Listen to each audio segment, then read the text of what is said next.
জুলাই 22-এ দিল 3,77,883। এসব হিসাব আমাদের সামনে আছে, আমরা এসব কাজ করি না। আপনাদের খুব পরিষ্কার বলি, সরকারি টাকা আমাদের কমিটমেন্ট ছিল, কমিটমেন্ট আছে, কমিটমেন্ট থাকবে।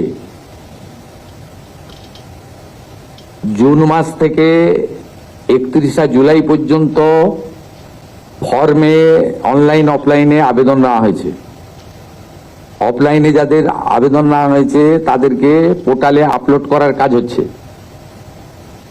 ভেরিফিকেশন করা হয়েছে। প্রথম যেহেতু আমরা জুনে লঞ্চিং করব বলেছিলাম, 28 লক্ষ লোককে এখান থেকে দিয়েছিলাম।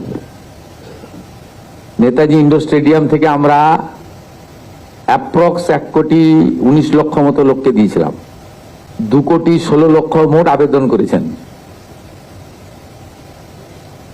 এই আবেদনকারীদের প্রত্যেকটা ভেরিফিকেশন করার কাজ চলছে। ভেরিফিকেশন প্রায় শেষ পর্যায়ে এসে গেছে। আজকে আমি ডিটেলসে বলবো না। 10 তারিখে আমি এবং সংশ্লিষ্ট মন্ত্রী মালতী রাভা রায় ডিটেলসে প্রেস কনফারেন্স করব 2 PM, ঠিক আছে? আপনারা আসবেন মিছিলের আগে, তেরঙ্গা যাত্রার আগে। 10ই জুলাই পর্যন্ত যারা আবেদন করেছেন তাদের ভেরিফিকেশন কমপ্লিট করা যাবে, মানে 10 তারিখ পর্যন্ত এই মাসের।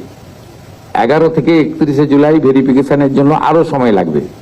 কিন্তু আমরা এই মাসের 17ই আগস্ট থেকে আমরা 3,000 টাকা করে ভেরিফাইড লোকেদেরকে, মহিলাদেরকে অ্যাকাউন্টে পাঠাবো।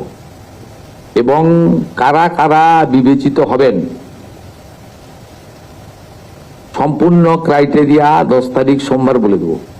17 তারিখ থেকে অ্যাকাউন্টে অর্থ যাবে, সরকারি টাকা, নিয়ম মেনে দেওয়া হবে, বিজেপির সংকল্পপত্র মেনে দেওয়া হবে। একটা স্কিম তৈরি করতে গেলে, দিতে গেলে যে ফাইন্যান্সিয়াল মিনিমাম ডিসিপ্লিন লাগে সেটা রেখেই দেওয়া হবে। 25 থেকে 60 বছর বয়সী লোকেদের দেওয়া হবে। অন্যান্য সমস্ত আপনারা কাগজ পেন নিয়ে আসবেন, নোট করতে থাকবেন। আমি এবং সংশ্লিষ্ট মন্ত্রী অর্থ সচিবকে রেখে বলে দেব 17 তারিখ থেকে অ্যাকাউন্টে টাকা ট্রান্সফার হবে। আর এটা কেবলমাত্র এই মাসে হয়ে যাবে। পরের মাসে থেকে বিজেপি সরকার যতদিন থাকবে প্রত্যেক মাসে দ্বিতীয় সপ্তাহে টাকা ট্রান্সফার হয়ে যাবে। অতএব এটা নিয়ে বিভ্রান্ত হওয়ার কিছু নেই। আমাদের সব সোশ্যাল মিডিয়া